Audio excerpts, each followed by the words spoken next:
welcome to a little gameplay. Me just kind of talking as we play. I thought in this one, I'm just going to talk to you guys. I haven't done that yet, and I don't know if we'll do it again. But I just wanted to respond to a lot of the hate there is out there for Star Wars. I agree with almost all of it, so I'm not against you. I really think that loot boxes really need to disappear, or at least only be in a form of, in some form that they will not affect gameplay. They won't give one person or another a benefit. I don't think that's fair, especially to a lot of people that come on just casually and want to play a game. I've been able to go back. I'm not a hardcore gamer by any means. I don't play hours and hours a day. I like to come on, especially after work or a long weekend, get my head out of what's going on in real life and just sit back and let the stress fade away. So I really think that Star Wars is a good way to do that. I love the Star Wars franchise. I'm a big techie, a big fantasy genre type person. Star Wars, Lord of the Rings, Harry Potter, all that stuff. You throw me a good movie like that and I'll watch it. And then them EA making Star Wars into what you see. I mean, I never really did get to play Battlefront 2, the first Battlefront 2, in the mid-2000s, late 2000s. And I hear it was a dang good game, but I wouldn't mind going back and seeing what that was all about. Maybe watching some footage on that. My first experience with Battlefront was the very first Battlefront that came out in 2015, and I got that for Xbox. I always liked PC gaming. Gaming on computers better. You get better quality. The visuals are better. Keyboard and mouse are just my thing. I'm not very good with controllers, so I'm actually right now trying to figure out how to play keyboard and mouse on Call of Duty with the Zim 4, I think it's called. I'll probably put up some videos of that. We just did an unboxing on my other channel, so you can go check that out if you want. But yeah, I really think EA needs to do away with any type of loot box that gives a leg up to another person. And the biggest issue is star cards. The star cards give you a leg up. You can't come in here and just be good with the stuff that you get in the beginning. If you are all decked out in the highest star cards, you are going to be significantly better than somebody just starting out. And I look back at the Battlefield franchise and Battlefield 1. That's the game that really got me into wanting to do stuff like this. And the other thing was just I wanted to learn to edit videos, and I thought this was a good way to do it. But then I like playing Battlefield 1 so much that I was like, well, I'll use that to edit my videos.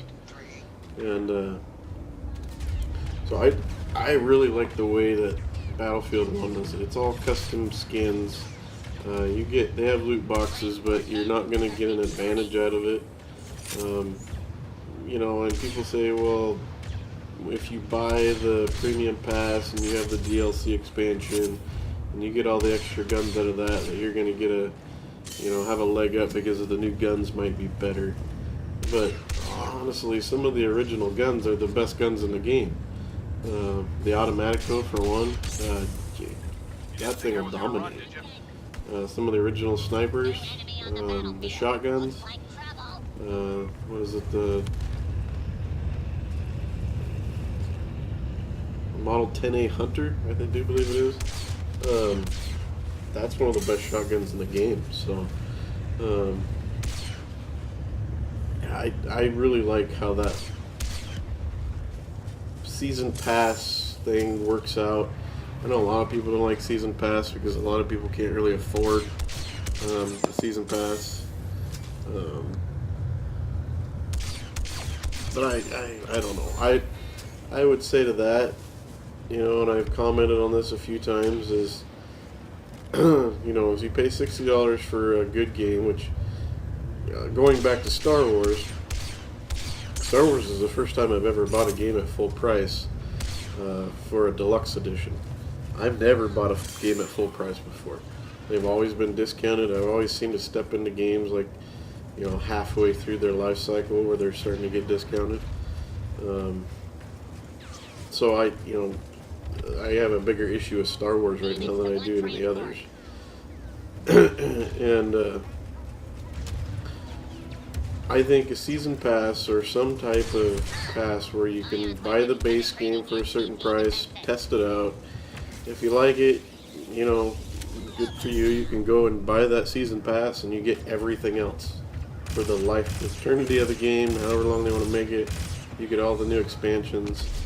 They could throw in some custom skin packages that you could actually go buy to keep them, a little bit of money flowing in for that game. $60 for the base game, $60 for the season pass. You get everything.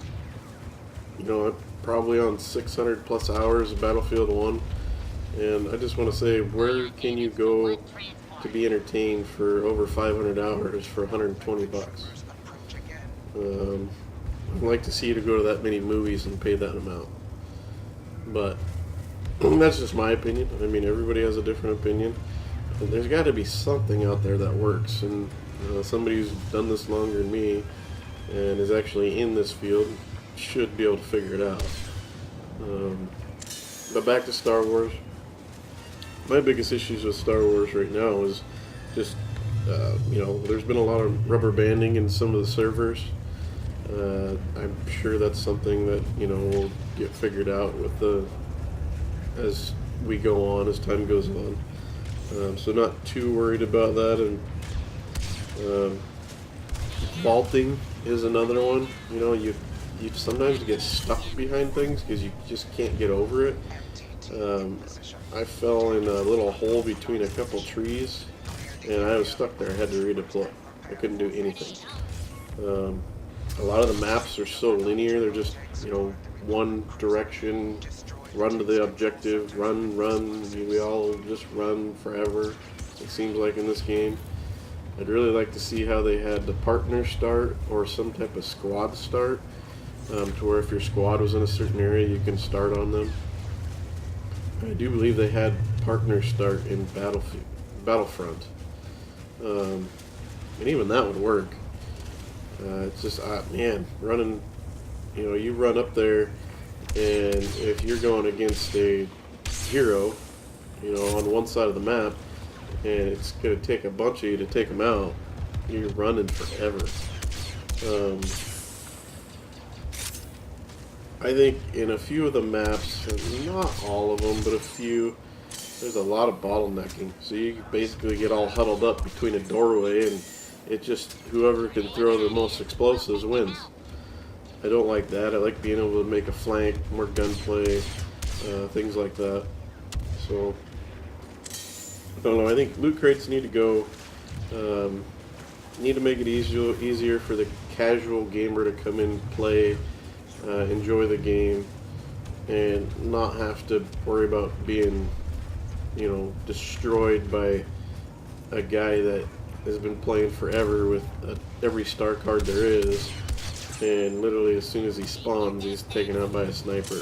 He gets to the objective and he's immediately destroyed. So,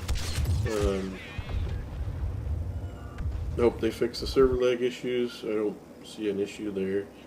I don't really complain about that because I have so many issues with my internet.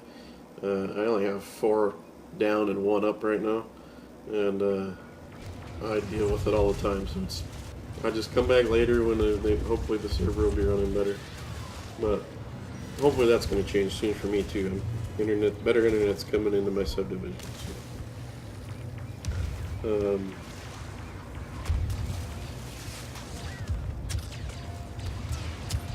The other thing on this is I've noticed that the majority of points seem to be awarded to the person who gets the most kills, regardless of what they're doing. They could just sit out of bounds, away from, trying to help you win the game, and they're going to end up getting the most kills or the most points, because they're just sitting there collecting the kills. They're,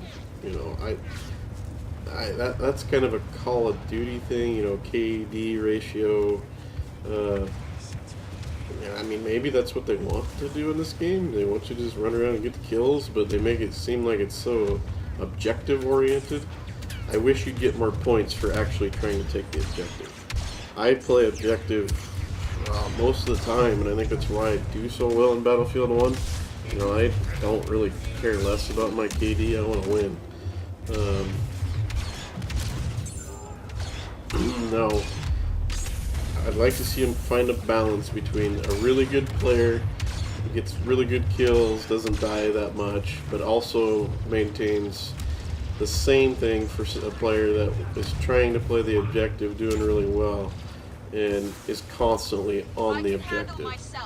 I stood on the objective almost for a whole match, and I think I ended up like 15 or so, because I wasn't getting that many kills. Now, maybe other people have had different experiences. That seems to be mine, especially in fighter assault. Yeah, you go on that, and if all you do is just target other players and rack up your kills, you're going to be top on the leaderboard every time. It doesn't matter if you even play the objective once. So I'd like to see a little more thought put into actually playing the objective. Be great too if you could actually take out an AT-AT. I think I've seen it done twice. I really think they need to adjust the beginning of some of those matches where you're supposed to take out the AT-AT. I've seen matches where the team trying to take out the AT-AT is dominating, but it's so hard to get the rockets, and the time limit for the AT-AT to actually be targeted is so short, you almost can't do it. Once they get inside, the team that was on the defense just demolishes the other team once the AT-AT section is over. So that's just an opinion of mine. I don't really care if they adjust it or not. Some people might like it being harder that way. I know you earn more points if you get inside, and the longer you play, and you can make it towards the end. So I know there's been a few other YouTubers that say they just wait until they get to the end. They don't even play that hard until they get to the end, or play objective till they get to the end, because they get to collect more points. The more points they get, the more the higher rank they get, and everything. But anyways, I think for what I got out of the deluxe edition, I'm not really too sure I'd ever buy it again. I think I'm just gonna wait. I'll wait halfway through, see how a game comes out, and wait until they work out all the kinks, because honestly, right now it's not worth it.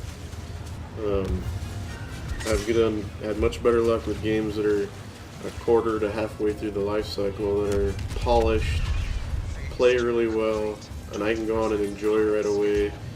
No controversy, no loot boxes.